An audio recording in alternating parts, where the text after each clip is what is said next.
Hi guys, I'm here to show a few projects that I made for Bridget, and Bridget is Shoe Princess 1 on here on YouTube, and her and I decided to swap a few months back, and of course I had to wait until summer to work on her stuff, but I had a lot of fun and I'm really excited to swap with her, so let me go ahead and get started and show you what I made.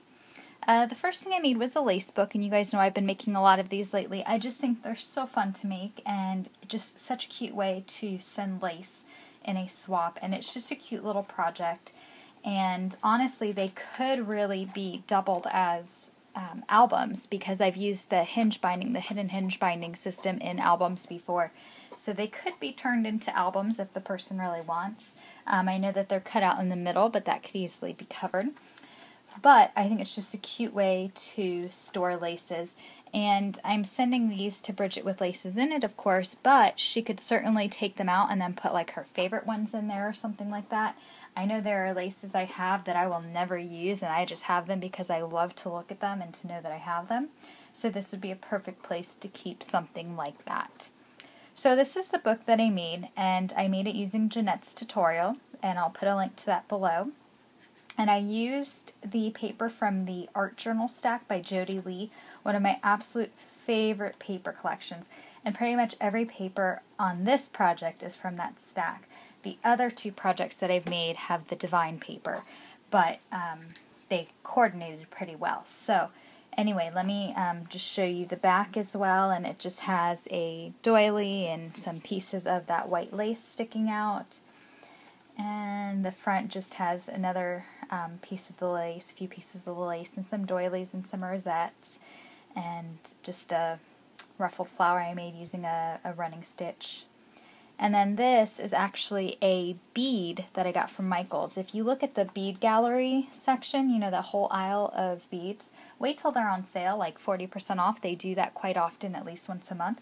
And they have some beautiful beads that can work as flower centers, and I grabbed a whole bunch of those up during a sale, and I've been using them a lot. I really like them.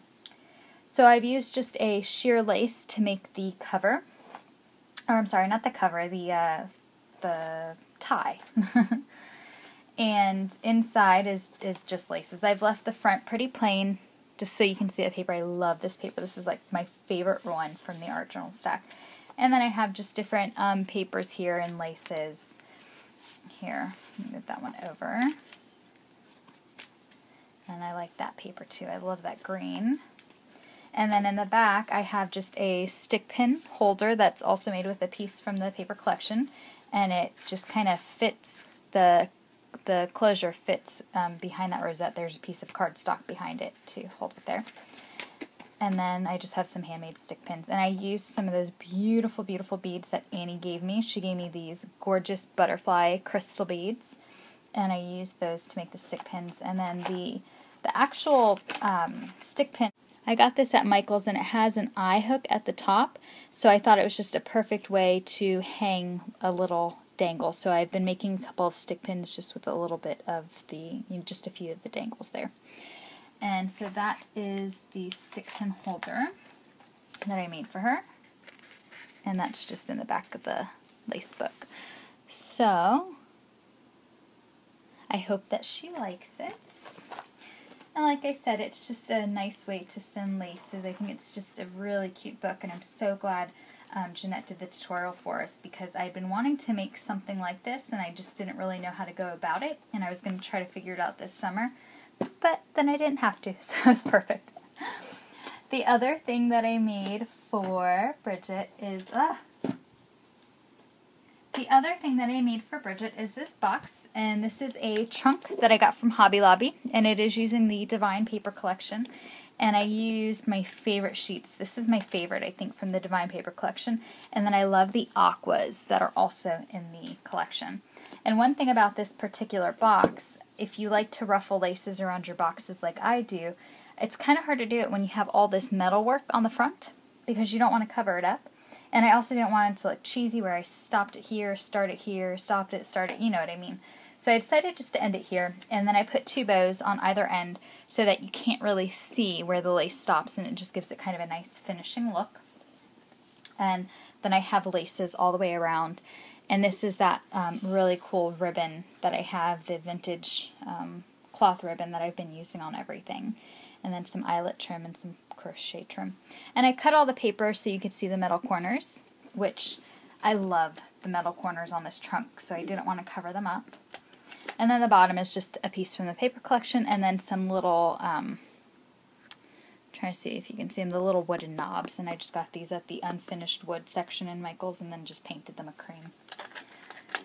And then the front is just another piece from the paper collection and then some lace in the background. And I have a couple of cutouts from the collection and some cutout butterflies and different little pieces. And then this is I don't even know where I got it from. I downloaded it somewhere online. It was a tag or something, but I just thought it was a really cool vintage image. And I added the clock on here, and I put crackle accents in the middle to give it like a shattered glass look. And this is a Michael's key, and I just took the ribbon off that was on it and put on some of that vintage ribbon that I have. And I have a handmade flower, and then all the rest of the flowers are from Wild Orchid Crafts. And these beautiful buttons are that big bag of buttons that Sarah gave me, and I love them. They went perfectly on this project, and I was actually almost done with this. I was just putting on the feet on the bottom, and I was like, these will look perfect on there, so I added a few at the very last minute, and it turned out great. So I'm so glad that I was able to add them to this project because they really made it look very pretty. So thank you, Sarah, for those beautiful buttons. And then, you know, just more pieces of the paper collection here and there. And then I didn't really do a lot to the inside. I mean, I covered it with paper, and then at the top I put a lace pocket. So I didn't put anything in there, but depending on what she uses this for, she may want to like stash some things in there. So I just made that. And then the bottom is just covered with another one of my favorites from the collection, which is that, it's like a peach and yellow, like honeycomb looking paper. And that is the box that I made for Bridget.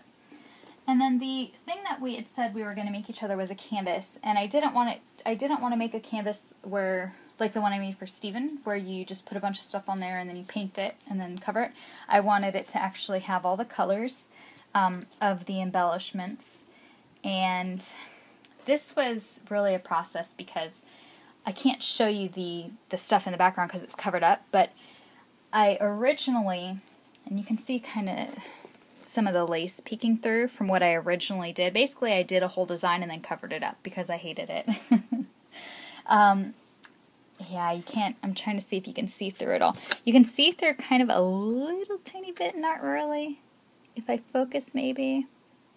Yeah, you can see through a little bit. What I did was I had actually cut out flower designs on the background, and then I put lace behind the flower designs, which is why you see some of the lace kind of poking through.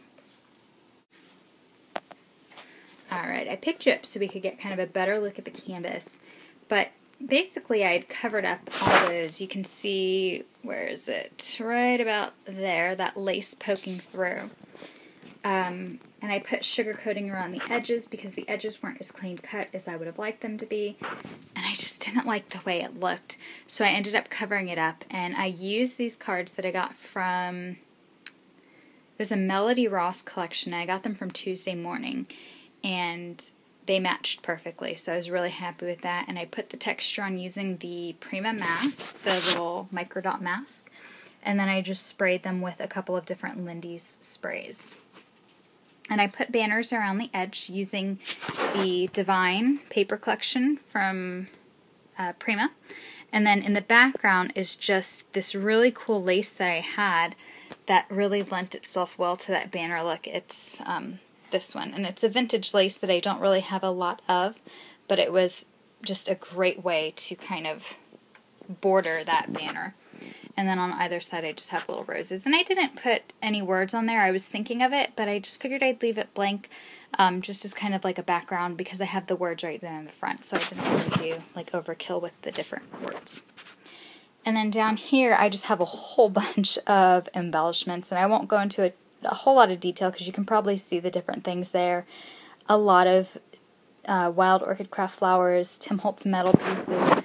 Here's another one of those beads from Michael's, which you can use as a flower center. And This is one of my favorite laces, and I used it just all over the canvas because I wanted it to be like a little flower garden.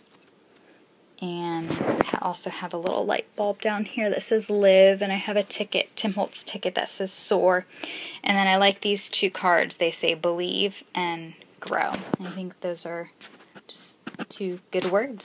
So I use them on there, and I think that's really about it. I mean, just showing you the detail is probably better than me explaining it. The only other thing I did a little different on here was I took these clay pieces that Jen, Oak Tree Vibrations, made for me, and I put some kind of image in the background from the Divine Paper Collection, and then I put the crackle accents on top to make it look like the cracked glass like I did on the box.